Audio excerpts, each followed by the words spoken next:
Mas assim, em algum momento, a medicação nós vamos ter que diminuir, deixar numa dose mínima ou suspender.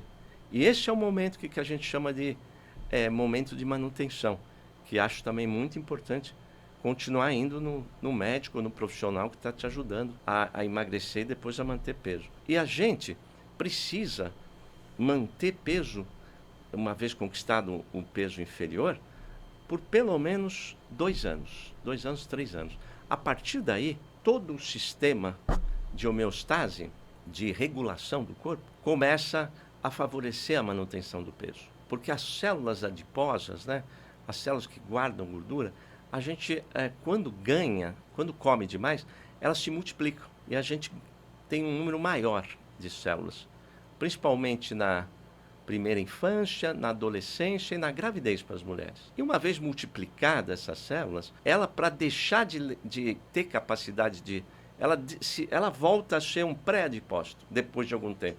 Ela deixa de ter capacidade de guardar gordura. Mas para isso demora 2 a 3 anos de peso mantido. E aí, se a gente estiver gastando mais, fazendo esporte, e até se divertindo, né? O legal é se divertir com o esporte. A gente, depois de 3 anos, a gente manteve peso e o corpo da gente deixa de puxar a gente de volta para o excesso de peso.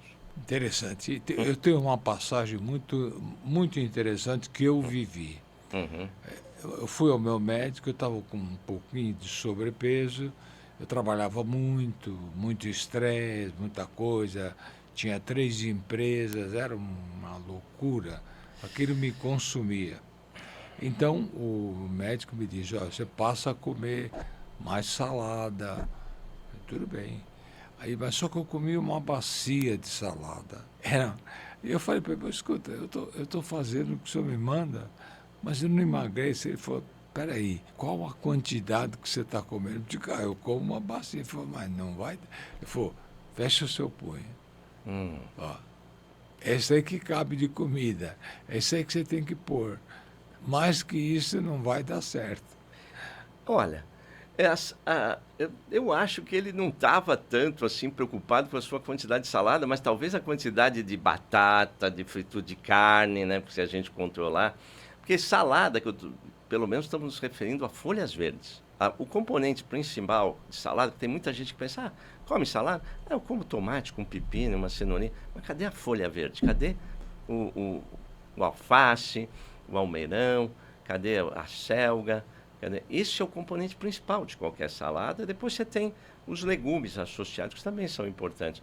Mas todos esses alimentos, mas principalmente as folhas verdes cruas, né, elas vão oferecer para a gente as fibras. E fibras são carboidratos não absorvíveis, mas que são alimentos para as bactérias boas do intestino. Claro que no começo, se a gente não adianta só aumentar a salada, acho que é isso que o seu médico quis dizer naquela época, né? Se aumentou a salada, você continua comendo um pratão de arroz e feijão, a macarronada da mama em excesso, está tomando refrigerante ou não, está tomando... Aí entram para os adultos os alcoólicos, né? Quanto é que a gente toma de vinho, quanto a gente toma de cerveja, quanto é que vai de caipirinha, como é que está de pão. Agora, a salada, quando a gente começa a abusar, no começo, vamos dizer, muita salada pode gerar muitos gases, pode gerar um certo desconforto e depois, porque essas bactérias boas, elas estão se multiplicando, né?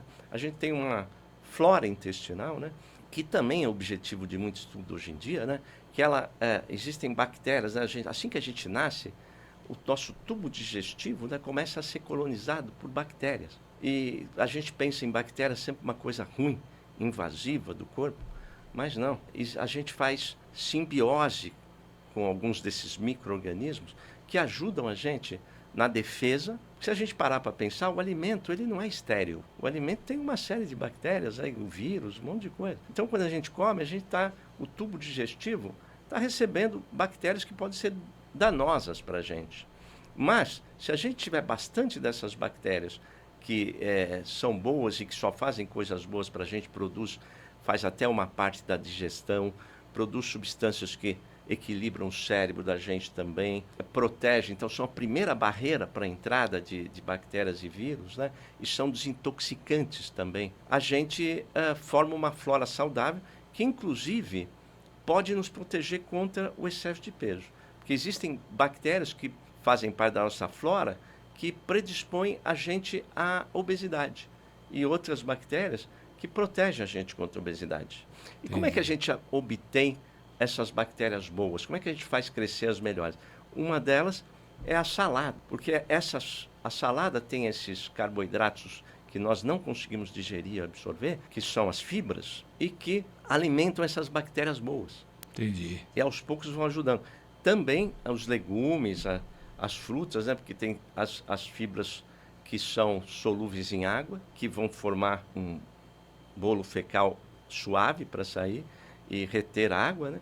E tem as fibras que não são solúveis em água, que são alimentos para essas bactérias, mas também ajudam a formar o bolo, a quantidade, o volume, né? de fezes, né? Então, frutas, verduras e legumes. Indispensáveis, frutas e legumes não são tão liberados assim, mas folha verde, realmente, claro, existem excessos, mas não tem muita caloria. Então, não são os contribuintes para a gente ganhar peso, não. Folhas verdes, não. E hoje em dia a dificuldade é fazer mesmo as crianças, né, comerem. Então, deixa eu entender Pois uma não. coisa. A salada não tem problema comer no almoço e no jantar, mas a Não, né? fruta Excelente. é para comer de manhã cedo. A fruta, na verdade, a gente pode distribuir em 3 porções ao longo do dia, porque existe aquela fruta enorme, por exemplo, uma manga média, pequena, grande. Então a gente classifica por porções, vai, né? Você não vai comer uma manga, pode até, dependendo da quantidade de esporte que você faz, mas uma fatia, divide com alguém uma manga grande, né?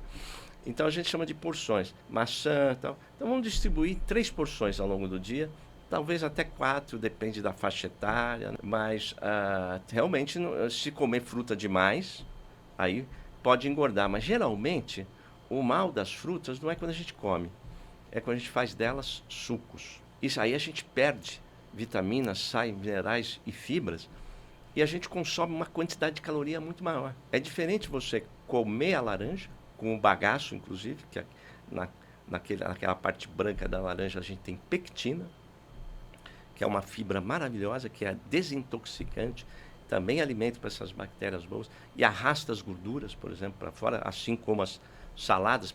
Se a gente começa a refeição com folhas verdes, a gente vai absorver mais lentamente os açúcares, que é muito bom para o pâncreas e para o corpo, absorver mais lentamente os carboidratos, né? Os açúcares da dieta, e a gente desintoxica, porque os alimentos também têm algumas coisas tóxicas neles, sabe, em quantidades variáveis.